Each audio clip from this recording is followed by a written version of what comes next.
In our third year studying in Germany, Gabriel fell in love with Alice, a student juggling part-time jobs to support herself. To chase after her, he argued endlessly with me about breaking off our engagement. He even declared that I wasn't even worth a single finger of Alice's. They skipped classes, raced cars, and did everything thrilling they could think of. Alice flaunted herself in front of me, claiming that true love is never a crime. I don't know whether true love is a crime, but what I do know is this. These 3 years studying abroad in Germany will undoubtedly be the most unforgettable 7 years of their 5-year student life. Chapter 01. In our third year studying abroad in Germany, Gabriel met Alice, a Chinese girl working part-time at a fast food shop near campus. That day, I was rushing to class and asked him to bring me back a sandwich, but he returned empty-handed, with a sour face. Gabriel complained as soon as he saw me. Is making a sandwich really that hard? That part-time worker messed mine up twice, like a complete idiot. I looked up from my book and thought for a moment. Maybe she couldn't understand your Cantonese accented German? Gabriel shot me a look, then pulled a bar of chocolate from his bag and shoved it into my hand. She's Chinese. Okay, whatever. I was just unlucky. I thought that little mishap was nothing more than a passing episode. But a month later, when I went to that same fast food shop, I met the girl Gabriel had complained about. After paying, I gave my usual order, no tomatoes. The girl behind the counter froze for a second, then suddenly broke into a smile, puzzled. I asked her what was funny. She waved her hand apologetically. Nothing. Really, I just remembered that someone else also refused tomatoes not long ago.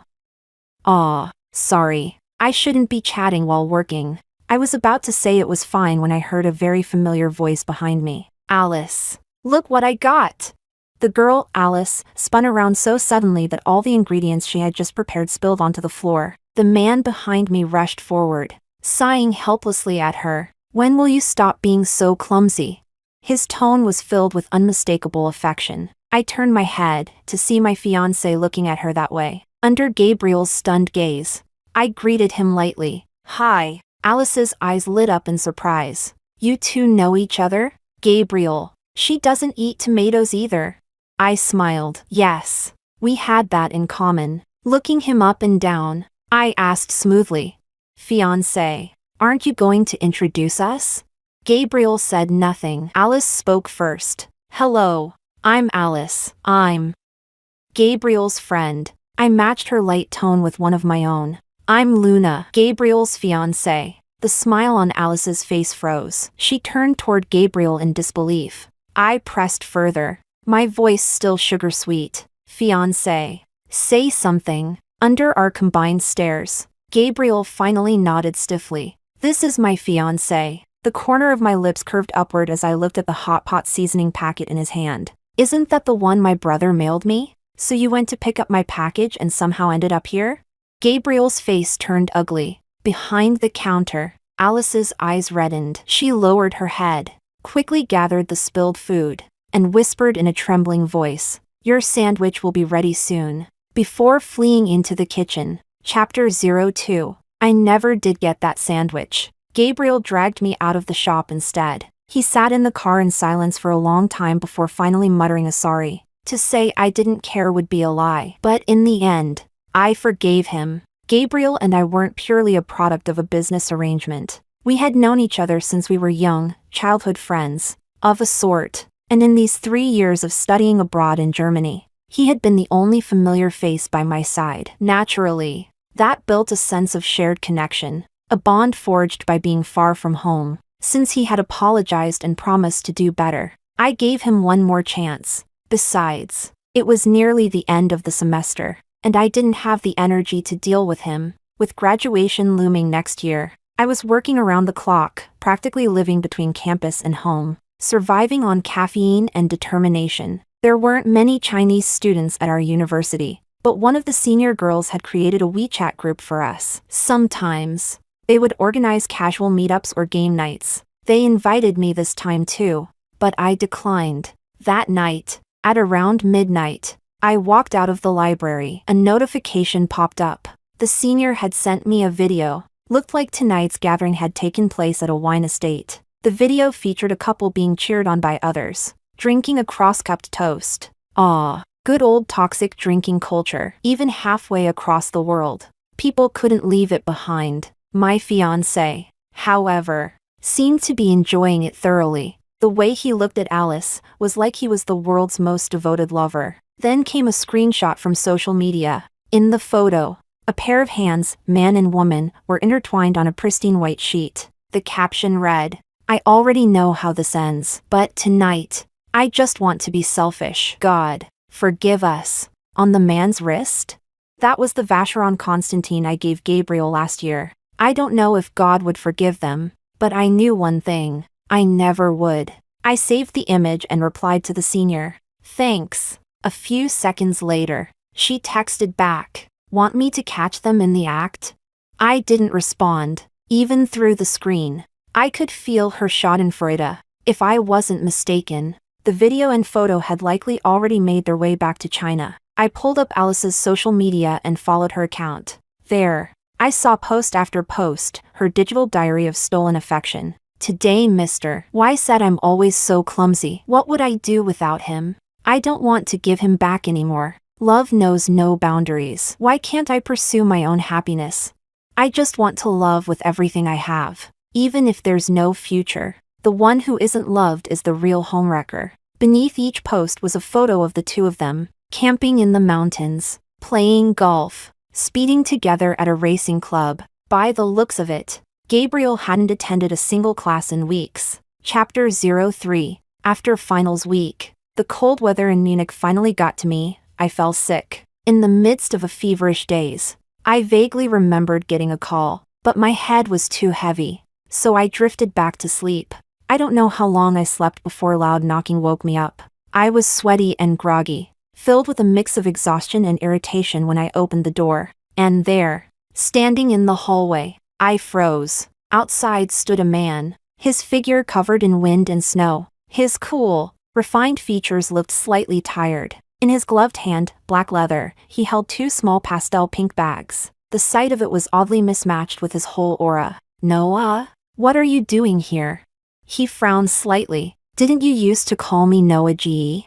Gu meaning older brother in Chinese." My expression turned cold instantly. He was Gabriel's older brother. I had no energy left to be polite to anyone remotely related to Gabriel. Sensing my attitude, Noah held out the pink bags. "Your brother asked me to bring these. He said you were sick." I reached for the bags, not thinking much of it. "If you're okay, I'll get going then." I nodded. Just as I was about to close the door, he reminded me, "Don't open the door for strangers living alone. You need to be more cautious." Classic Noah, nagging, just like my actual brother. I gave a perfunctory reply and shut the door. Inside the bag were some of my favorite snacks and cold medicine. The meds were clearly bought in Munich, but they came with sticky notes labeling the dosage in Chinese. I couldn't help but chuckle. I'd been studying in Germany for 3 years now. Noah still thought I couldn't read a German instruction label?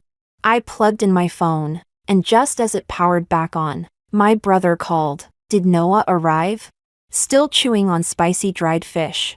I gave a half-hearted hum in response. "Good. Let me talk to him." "He already left." The voice on the other end instantly spiked. "You didn't even have him sit down for a bit? He flew 15 hours just to bring you that stuff. And you sent him away at the door?" After a scolding session, he hung up. I hadn't realized Noah had flown all that way just to check on me. Apparently, my brother had called and felt something was off. He couldn't come himself and couldn't get a hold of Gabriel either. So, since he happened to be with Noah, he asked him to stop by. Glancing at the time, I realized I had slept for a full 18 hours. I opened my chat with Noah. Our last message exchange was from last year. He had asked if spicy dried fish flavor was okay. I said no, it had to be numbing spicy, not just regular. He delayed his flight by 2 days, waiting for the next batch of my favorite flavor. His last message? So spoiled. I typed out a message, "Thanks," and sighed. I shouldn't be taking my anger at Gabriel out on Noah. Not long after, he replied, "MN.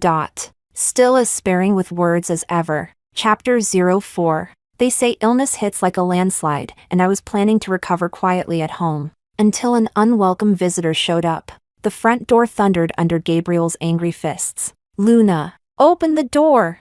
When I opened it, he visibly paused at the sight of my pale, weak state, but within seconds, he was back to his usual rage. Snapping, "Did you tell my brother about Alice?" I raised an eyebrow and looked at the bruise near his mouth. Noah must have hit him. Luna, I can't believe you'd stoop so low. Why are you so obsessed with ruining things for Alice? Smack!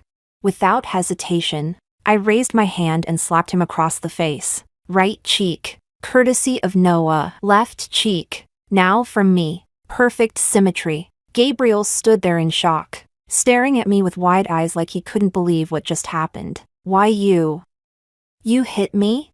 Oh, what, did you want me to light incense and recite a blessing before slapping you? With that face? The privileged little prince was clearly not used to being hit. His cheek was quickly turning red. He pointed a trembling finger at me. You.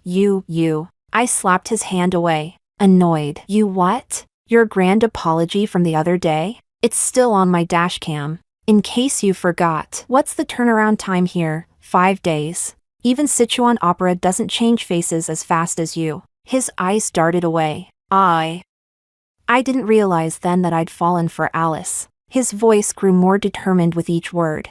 I want to break off our engagement. Smack!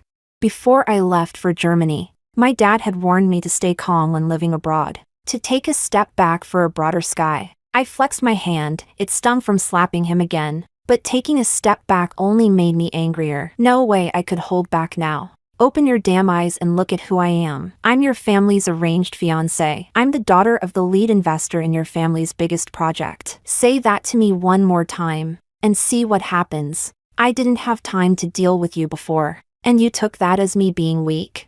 Clean up your mess, or I swear I'll burn everything down. And with that, I slammed the door in his face. Maybe I slapped some sense into him, because Gabriel finally kept his distance. A whole week went by without him trying to bother me. Alice's disgusting sidechick turned victim social posts disappeared too. In the international student group chat, someone organized a Chinese New Year celebration, this time at a ski resort town. I was about to decline, but Misty, a senior student, kept tagging me. Some girls were prepping dumpling ingredients and other Chinese dishes. Not many people had cars, so they asked if I could help with transportation. One girl in the group was known for her amazing cooking. When I saw her food pics, I caved. Nothing is more tempting to a homesick overseas student than a taste of home. By the time I arrived at the resort hotel, it was already dark. I helped carry some groceries and ingredients for the dinner. Inside the hotel lobby, it was warm and lively, a crowd laughing,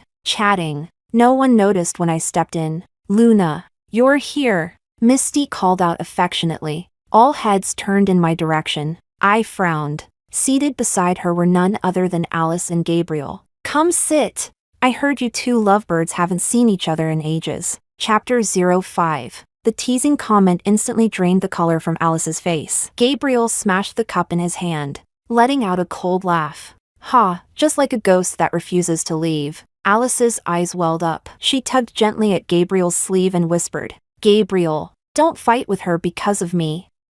It's not worth it. The atmosphere turned tense. In our circle, everyone knew Gabriel and I were engaged, and judging by the awkward silence, they clearly knew he'd been cheating too. Misty's smug schadenfreude practically oozed from her eyes. I figured she must have lost her mind to openly and shamelessly pick a fight like this. Or maybe I'd been too easygoing. So everyone now assumed I was some soft pushover. I calmly put my things down and walked toward Misty, staring her down. Senior, I said with a smile. Did you invite me here hoping for a public catfight? Record it. Post it back home, so Gabriel can get another beatdown from his brother? A flicker of panic passed through Misty's face. What? I didn't. What beatdown? I didn't do anything. I turned and gave Gabriel a sarcastic smile. Oh, you didn't know? If Senior Misty hadn't broadcast that cross-cup toasting video of you two, how would your brother have found out? A dangerous glint flashed through Gabriel's eyes. It was you? Misty flinched and instinctively looked toward Alice, seeking protection. I didn't mean to. Alice, please say something. Alice softened her voice, face pitiful. tears spilling beautifully down her cheeks. Gabriel, don't listen to anyone stirring trouble. Misty didn't mean it. Faced with such a delicate damsel in distress, Gabriel sighed. Just this once. Don't let it happen again. Misty let out a long breath of relief, but I curved my lips into a smile. Senior, aren't you curious what I think?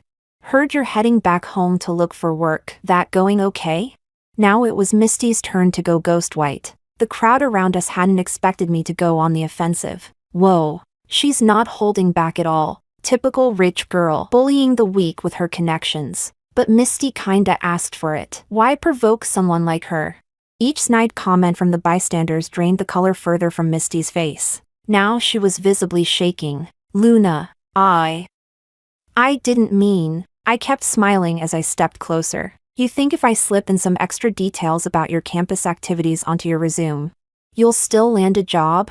A few of the surrounding classmates were from wealthy families too, friends of Misty's even, but none of them said a word in her defense. Luna, I get it now. I'm sorry. Can you let me off the hook?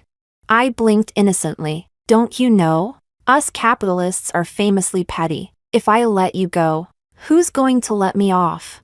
Haven't you heard that saying? Swallow your rage and you'll get breast cysts. Back down and boom, uterine fibroids. You want me to forgive you and die of repressed fury? In just a few minutes, Misty was drenched in sweat. She clenched her teeth, and finally, like a martyr at the guillotine, pointed directly at Alice. It was her. She told me to invite you. Chapter 06. The room fell into instant silence. Gabriel looked at Misty, then turned to glance at Alice beside him. His face was full of confusion and panic. Just like I always described him, idiot. I tilted my head. Miss Alice, anything you'd like to say? Alice pouted, and I could tell she was gearing up for a full-blown cry, a performance titled Pitiful and Innocent Victim. But I wasn't in the mood to watch her act. Just as expected, her expression shifted. She blinked back the tears and spoke up, full of righteous indignation and fragile pride. So what if I asked Misty to invite you? Luna, you're a rich heiress. You can decide someone's fate on a whim. You have power and privilege. But me? I have nothing. I raised a hand and cut her off. Not true. You do have something, a whole lot of nerve. She visibly flinched, the hit landing right where I wanted it. You were born with everything. You didn't even have to try to win Gabriel's heart. But we love each other. And yet you still came between us. You made his brother hit him. Don't you feel even a little guilty? I stared her down. No, not even a bit. And let me make something very clear. I didn't come between you. You got in the middle of us. And frankly, I think his brother went too easy on you, homewrecker. And by the way, what's so glorious about winning someone like him?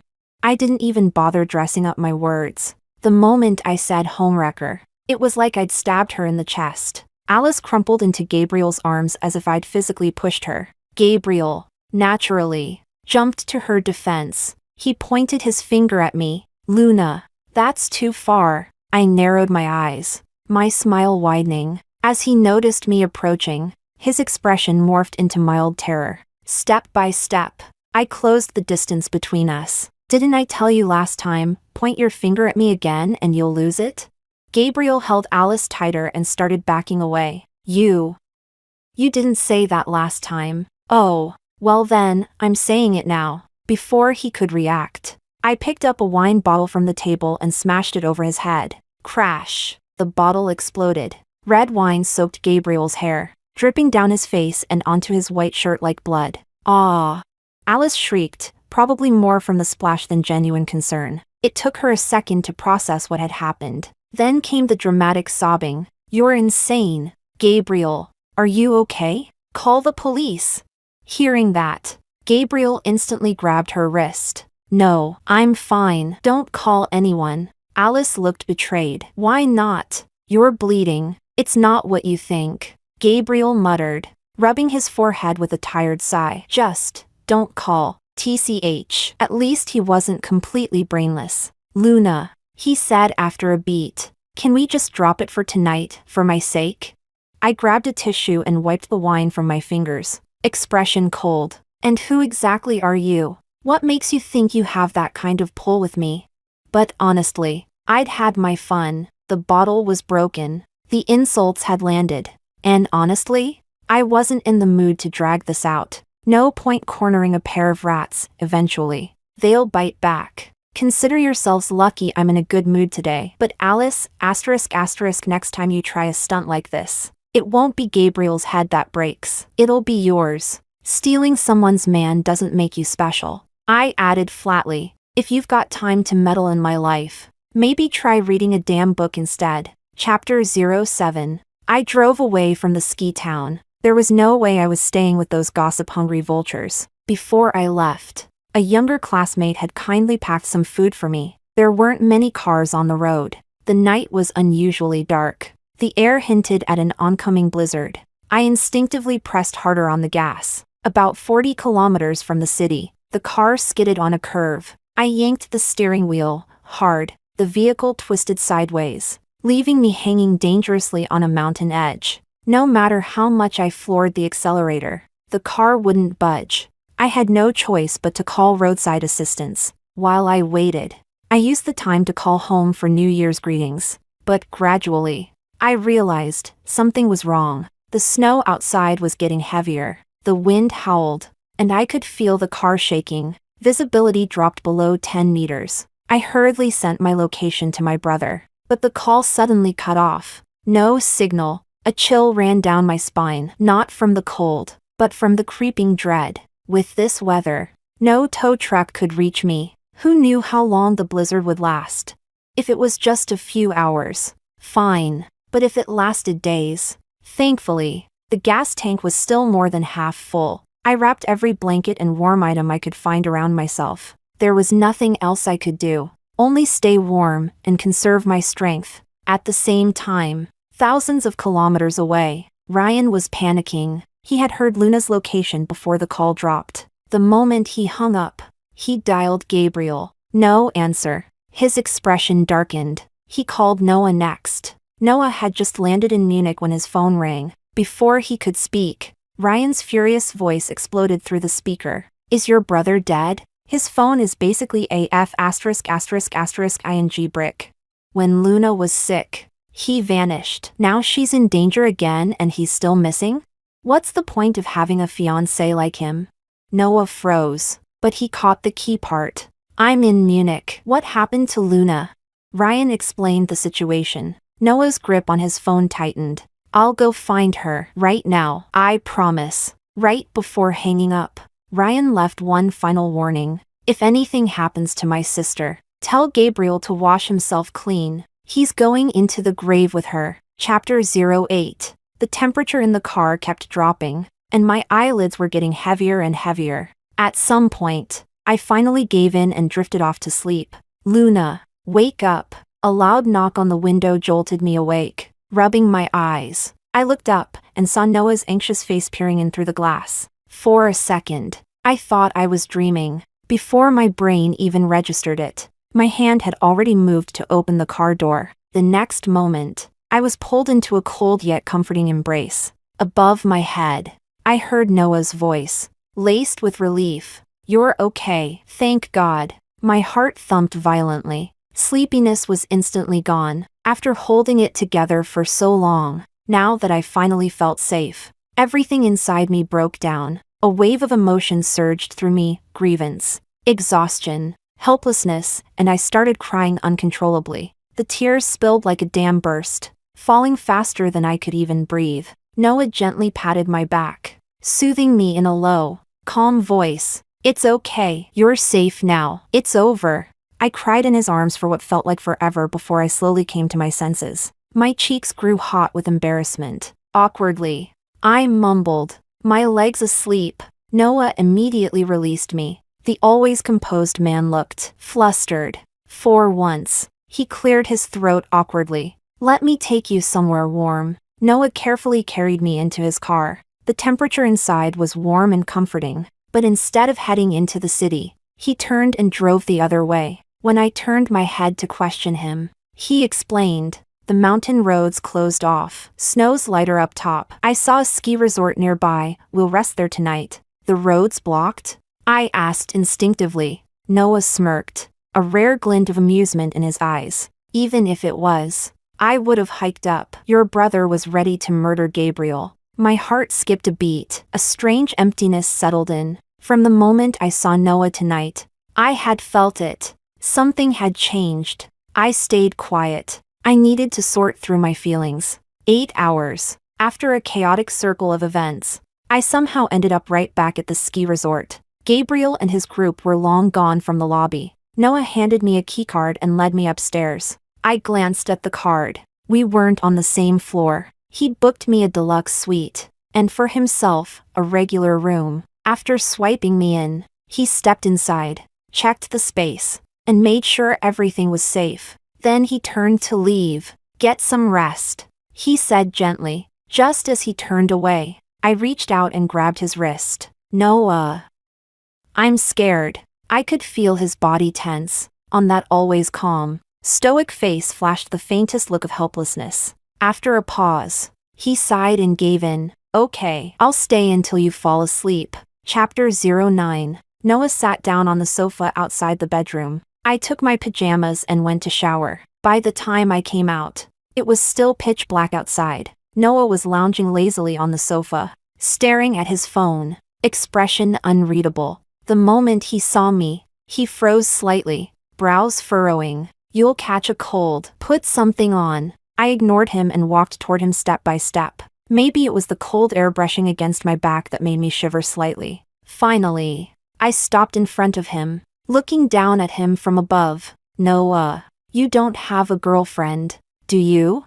He slowly closed his phone, eyes confused at first, but then he nodded. I smiled, eyes slightly narrowed, a flirtatious curve tugging at my lips. Well, now you do. Hearing that, Noah finally looked at me seriously. I saw his brow twitch ever so slightly. After a moment, he spoke slowly. Your brother's going to kill me. I leaned in closer, my lips nearly brushing his ear, warm breath caressing his earlobe. So, are you scared?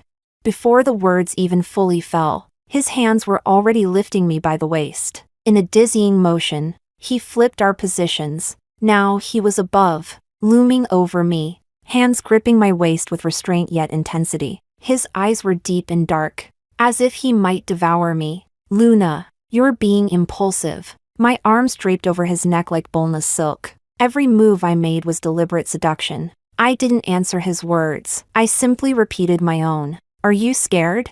The next second, his lips crashed down on mine. Noah kissed me with near violence, his lips grinding against mine without mercy. Then he whispered, voice hoarse, I'm not. The room warmed steadily from the fireplace. Silk pajamas were tossed to the floor like discarded wrapping. Outside, the wind howled madly. Inside, I stood at the eye of the storm. The roaring wind swallowed everything, even myself. I don't know when I started liking Noah, but I do know, when I like something, I take it. Chapter 10. I hadn't slept more than a few hours when the shrill ring of a phone woke me up. After everything from last night, my body and brain were both in a fog. Still half asleep, I grabbed the phone on the nightstand, seeing it was my brother calling. I didn't think much of it and answered, with a heavy dose of morning grumpiness. I muttered, what is it, bro? There was silence on the other end. I slowly opened my eyes, realizing something felt wrong. The phone didn't feel right, and in a sudden jolt, all my drowsiness vanished. It wasn't my phone. Right then, Noah stirred beside me. His voice was husky with sleep. What's wrong? I hung up, then glanced at him with some sympathy. It was my brother, calling. On your phone. Noah froze. He quietly took the phone and disappeared into the bathroom. Didn't come out for half an hour. When he finally did, I tilted my head with a playful smile. So, did my brother spare you? He let out a helpless smile. Phone died. Noah went down to the car to grab a charger. Meanwhile, I got up, did a quick wash-up, and headed to the hotel restaurant. The restaurant wasn't crowded this early. I ordered breakfast for 2 and scrolled through my phone while waiting for Noah. Luna, you're still here? Ugh. A chill of irritation ran down my spine. Of all people, why did I have to run into this guy again? After everything I'd done to him yesterday, Couldn't he at least take a hint and steer clear? Gabriel must have come alone, because he plopped himself right into the seat across from me like he owned the place. What's with the face? Listen, I'm not even mad about yesterday. He waved it off like a saint. I thought about it all night. You must have been jealous. That's why you were so angry, and I've made up my mind, we're not calling off the engagement. I'll try to keep Alice out of your face from now on. Just stop being jealous, okay? Oh, and about the finals, I failed 3 classes. My brother already found out. Could you tell the family it's because I was helping you study? He rambled on shamelessly, not even pausing to breathe. Once he dropped that last request, I finally snapped. You want me to take the blame for Alice now? Is your brain made of butter? Honestly, you're just jealous Alice is way better than you. He snapped, cutting me off in a huff. I tilted my head and sneered. You know what I've realized? Some men are just pathetic, so used to being lapdogs. They've forgotten how to be human. You what? Can't even form a proper sentence. And what's with those prayer beads? You trying to cosplay as a spiritual influencer? Gabriel was wearing not 1, but 2 strings of Buddhist beads around his neck. The sight was absurd. You don't get it. I believe in Buddhism now. Alice gave these to me, they bless our love. I nodded like I understood. Makes sense. You definitely need divine intervention. Maybe Buddha can slow your brain rot just enough to help you graduate before you're 40. That hit a nerve. Gabriel shot up, ready to throw another tantrum again. But then I noticed something over his shoulder and froze. At the restaurant entrance, Noah and Alice were walking in, one behind the other. Gabriel followed my gaze. As soon as he spotted Noah, his legs gave out and he collapsed back into his chair like a deflated balloon. Chapter 11. Gabriel. What's wrong? Alice ran over to support Gabriel, her eyes full of resentment. Did she bully you again? I covered my mouth, afraid I'd burst out laughing. Right now, the last thing Gabriel wanted was Alice anywhere near him. Don't touch me. Alice froze. Bro, what are you doing here? I can explain. It was just a coincidence that I was with her this time. Noah didn't even spare him a glance and walked straight toward me. He sat beside me, pulled out a bottle of milk from a paper bag, opened it, and handed it to me. Only after doing all that did he finally acknowledge Gabriel. The family will no longer interfere with who you date or fall in love with. Gabriel's eyes lit up. Alice was even more radiant, stepping forward with a bright smile. Hello, big brother. I'm Alice. But Gabriel quickly realized something was off. He frowned and asked cautiously, wait, why? You no longer have a marriage contract. Joy exploded in Alice's eyes, but Gabriel's reaction wasn't what I expected. His expression grew complicated, and after a moment of silence, he suddenly stood up. When did this happen? I don't agree. I handed my empty milk bottle to Noah. He took it and, quite naturally, took a sip from it himself. You don't get a say. That idiot Gabriel still hadn't realized what was going on between Noah and me. But Alice did.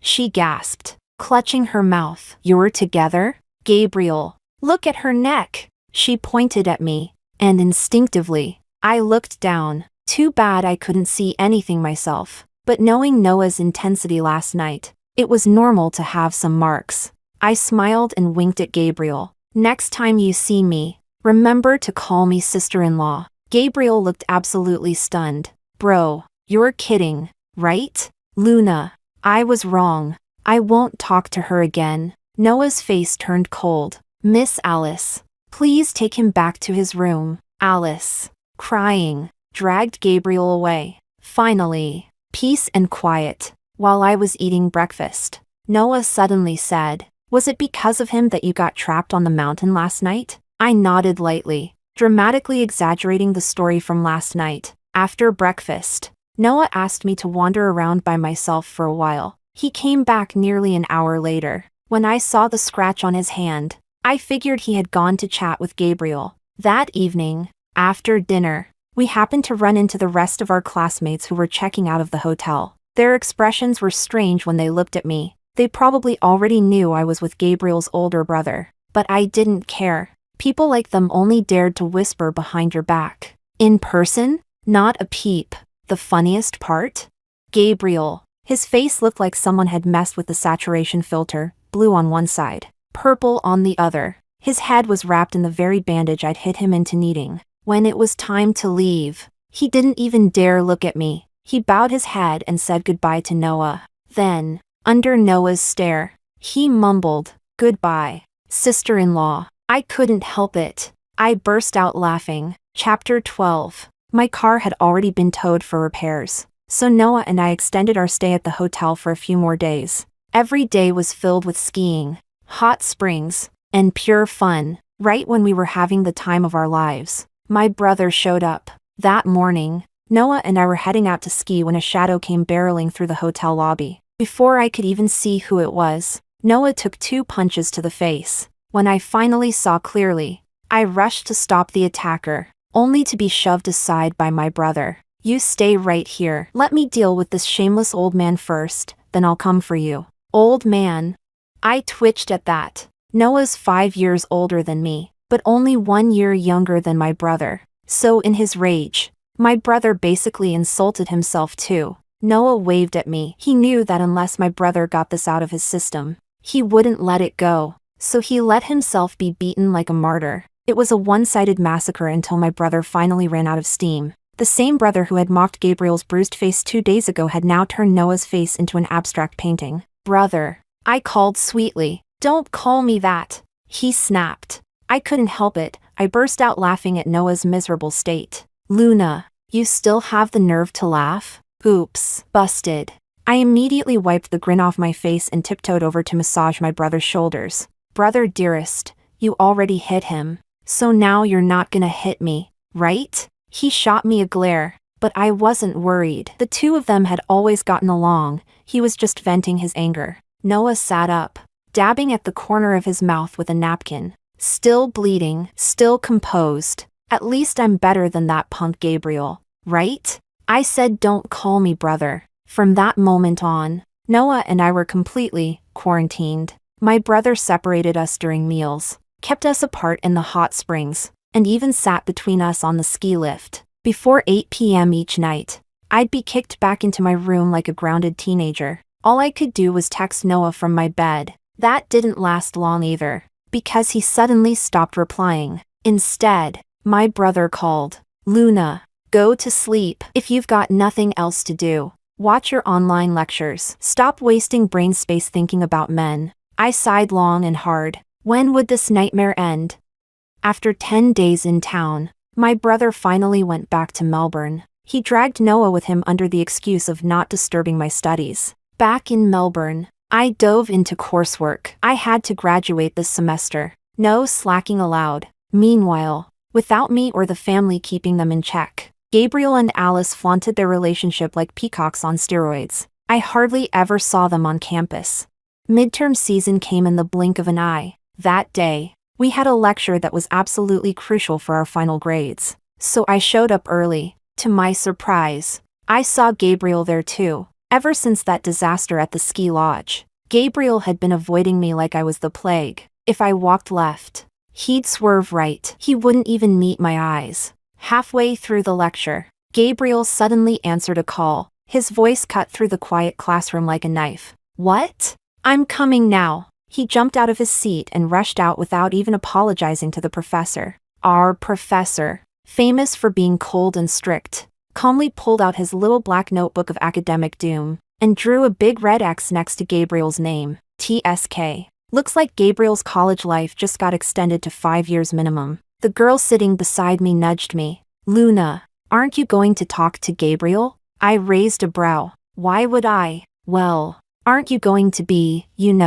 family?" I laughed. Clearly, Jessie had no idea. There's a saying, respect other people's destiny. Let go of your savior complex. Besides, I was going to be his sister-in-law, not his mother. And honestly, even if I wanted to say something nice, there was nothing nice to say. Chapter 13. 2 months later, I graduated smoothly. On graduation day, my parents came, and Noah came along too. After taking a few family photos with my parents and me, Noah waved at Gabriel, who had been called over from a distance. "Take a family photo for us." Gabriel twitched at the corner of his mouth but still obediently followed. He took the camera Noah handed him and was about to snap the picture when he noticed it was on video mode. Suddenly, Noah knelt on one knee and pulled out a ring from who knows where. Damn. Gabriel couldn't help but curse. This was brutal. Luna, I know this is sudden and rushed,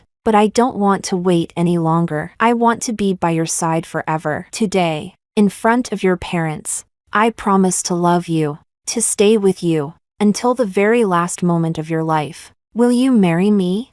He didn't know that the moment he was captured on video with the moonlight diamond ring, my brother had already sent me a message. Dress up nicely on graduation day. That old man might propose. Even after all this time, my brother still hadn't let him off the hook. I stretched out my hand, my throat tightening for some reason. I will. Extra. After filming my brother's proposal, I felt like I had swallowed 10,000 flies. Half a year ago, Luna was my fiancé. Now, she's my sister-in-law. My brother took the camera from me and checked the video seriously. I never imagined someone like him could act like a teenage girl. Oh right. Don't come back to China this year. I instantly panicked. Was I being exiled? Come back after you graduate. 5, 7 years, it's fine. Even 10 or 11 years. No problem. Just don't come back too soon, or our parents might actually forget you exist. Honestly, your delayed graduation isn't even your fault. It's Dad's fault for naming you Gabriel. Think about it. Gabe sounds like gave up on graduating. I seriously suspect my always serious brother has been corrupted by Luna. I mumbled. Then I guess I won't be attending your wedding? He frowned, clearly considering it seriously. After a long pause, he finally said, I wasn't planning to invite you anyway, but it depends on what your sister-in-law says. Actually, forget it. Better you don't come. She definitely doesn't want to see you. I was speechless. Just then, my phone rang, an unfamiliar number. I picked it up. Gabriel. I feel so awful. My grip on the phone tightened. 2 months ago, Misty had called from the hospital saying Alice had miscarried. I was still in class when I got the call and rushed to the hospital. I had no idea Alice was even pregnant, and I was consumed by guilt for not being there for her. But when I arrived, the doctor said she'd lost the baby due to intense intercourse. I was stunned. Because the day before, I hadn't even seen Alice. She told me she was going out with friends and wouldn't be coming home. When they wheeled her out of the OR, she still had anesthesia in her system. She wore a red spaghetti strap dress I'd never seen before, with heavy makeup on her face. When she woke up, she cried and begged me to forgive her, said Misty had taken her to a nightclub, and after one drink, she lost consciousness. I'd told her not to hang around Misty. She didn't listen. I didn't argue. I paid the medical bill and left. Since then, Alice's gone insane, trying to contact me, even though I've blocked her everywhere. She keeps switching numbers. She's even been lying, claiming I dumped her for someone else. Expressionless. I hung up, looking at Luna's smiling face. I felt a sharp ache in my chest. The moon once shone on me too. But I deserved nothing.